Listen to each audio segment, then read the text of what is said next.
ఆదిలాబాద్ జిల్లా బోధ్ మండల కేంద్రంలోని మైసమ్మ కాలనీలో గత 30 ఏళ్ల నుండి నీటి కొరత లేకుండా నీటి అవసరాలను తీరుస్తున్న బోర్కు మైసమ్మ కాలనీ వాసులు ప్రత్యేకంగా పూజలు చేసి సన్మానం చేశారు. ఈ సందర్భంగా కాలనీ వాసులు మాట్లాడుతూ గత 30 ఏళ్ల క్రితం అక్కడ తాగునీటి ఇబ్బంది ఉందని కాలనీలో ప్రభుత్వం వేయించిందన్నారు. అప్పటి నుండి ఇప్పటి వరకు అడగంటిపోకుండా నీటిని అందిస్తుందని తెలిపారు.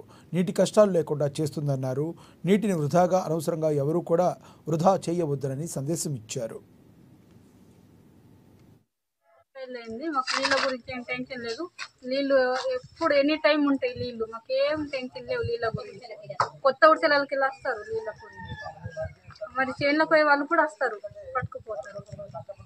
30 ఏళ్ళ సంది నీళ్ళది ఏం టెన్షన్ లేదు, ఏం లేదు. కొత్త గుడిసెలకి వెళ్ళి వస్తారు, పాత గుడిసెలకి వెళ్ళి వస్తారు. నీళ్ళ టెన్షన్ లేదు, మస్తు నీళ్ళు ఉన్నది, ఫుల్ నీళ్ళు ఉన్నది. నీళ్ళది అవసరం లేదు. వాళ్ళకు మస్తు మంది వచ్చి నీళ్ళు కూడా పోతారు.